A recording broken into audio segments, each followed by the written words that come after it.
Shalom everybody, it's Sarah from Ancient Biblical Oils, and this is the Captive Woman Set Free Part 2. I wanted to just backtrack a little bit to give you a little bit more of my story and history. So there I was, 24, divorced, 2 children, and I see this man at a beer fest. I already told you I'm fully in the world. I've left the church. If God is not in the church, then I don't know where he is. So, and I'm at this beer fest, and I see this man walking, dressed all in black, and Daniel still dresses all in black. And he just walks past, and he knows one or two of the people that I'm with, and he just greets them, and he carries on going.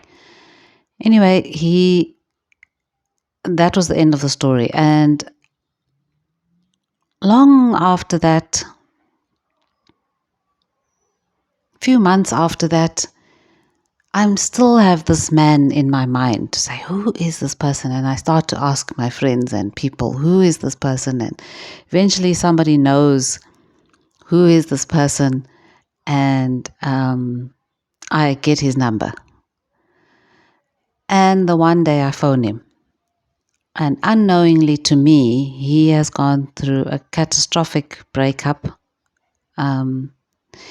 He is in a very bad place, and he's driving, and he's about to is driving down this hill, and he's driving at this crazy rate, and he says he's about to a thought in his mind comes to drive into the pole on the street, and the phone rings, and it's me. And he tells a story how I saved his life, how this was like a lifeline from Elohim. And we began a friendship. We never met each other. We would speak over the phone, and once again, the Messiah presented himself, because he didn't know my circumstances, and the salvation or the Yeshua that I was experiencing through him, and I didn't know his circumstances and the salvation and the Yeshua that he had experienced, a literal saving of his life. And we then, a year later, we met, and he asked if we could be in a committed relationship. And we both said we would never get married, and we don't want children, but we are in a committed relationship. And people would always ask, when are you going to get married? And we would say, we don't need a paper. We are married in front of Elohim, in front of God, and we are in a committed relationship. And we lived like that. We had these 2 children, and we grew them up, and Daniel grew them up. They didn't know anybody to be their father except him. Their biological father only pitched up again in their lives when they were 13 and 14. He had immigrated to the UK and was very successful there, and but had no input physically, emotionally, or spiritually with my children. And it was a 10-year journey of me being in this marriage and in this relationship and with somebody that was committed to me and to my children, that I was captive. And the damage was evident in my body. My hair fell out. I was riddled with pain and infection, every perceivable infection that you could think of, gastrinal candida. I had a stroke at the age of 30. It was a slow recovery from that. And I just because I didn't speak about what had happened to me, and I internalized it. I don't know, and I don't regret doing that. I internalized it. I was self-destructing, and when I eventually read the story of the captive woman and I shaved my hair, although I experienced, it was definitely the catalyst or the beginning of my healing. I experienced such freedom. The damage was already set in my body. And in hindsight, it was lupus, because at some point I wouldn't even be able for anyone to touch my skin. Or if somebody was walking towards me, I would start screaming uncontrollably, "Stop, stop, stop, don't touch me, don't." And I would always be shouting at the children if they ran past me or ran towards me to hug me and that kind of thing. So the physical damage, I was set free in the spirit, but the physical damage in my body was there.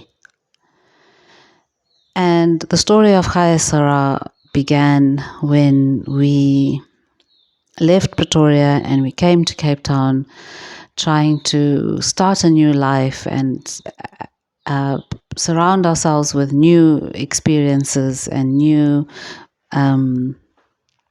a new life, because also a lot of damage had set into my marriage with Daniel. A lot of insecurity on his part, that I didn't love him and that I would leave and that I rejected him. And and although he was there and he was with me and with my children, I felt that he would also leave and that he would also become abusive, and I kept him at a distance. And we got to a place in our marriage where, several times in our marriage, where there was no real fight, but it was like a situation where we would really say to each other, if this isn't where you're going to be happy, and if this isn't, then it's better for us to just part our ways. But this was one of the situations where we decided to leave Gauteng. We weren't doing the oils or anything yet. We decided to leave Gauteng, come to Cape Town, and just start a new, fresh life. And my journey with Chayei started here. I would hear in the wind in the Western Cape, and more specifically Somerset West and Gordons Bay. Sometimes softly, Chayei, sometimes loud, Chayei, sometimes pushy, Chayei, and a lot of the time gently, a whisper in the wind. And I didn't know what this meant. I didn't know the Hebrew language. I didn't know anything. And I said to Daniel, I hear this all the time when I'm down, when I'm angry, when I'm frustrated. What does it mean? And Daniel, because of his pursuit and his journey, and he's trying to seek out Elohim, and he was already learning a little bit of Hebrew, he contacted a historian and a language specialist in Israel and asked, what does Chayei mean? And the man said, it is not only a Torah portion in the scriptures, it is a command. Chayei means life, live. Chai means life, live. It's a command to have life and to live. Chayei is breathe. So it's a command to have life, live, breathe.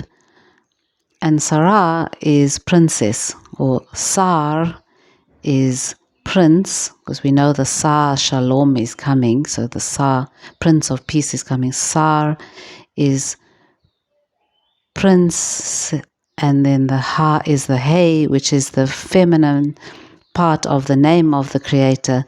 So it is the feminine Sa. So it's literally was the Creator and His Ruach, which was in the wind is the breath of Elohim, was saying, live life, breath, Sarah, all the time to me, live life, breath, Sarah.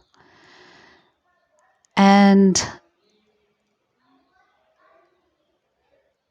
I really experienced this upliftment in this, even though I didn't understand it. Again, the Creator, through creation, showing me His love and His care and His protection and guiding me to stay in the way and to walk in His ways.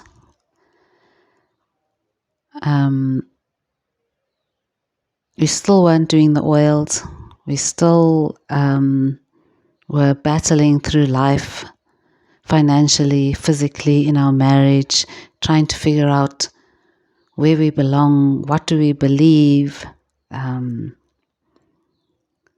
where is Elohim, trying to answer all these questions.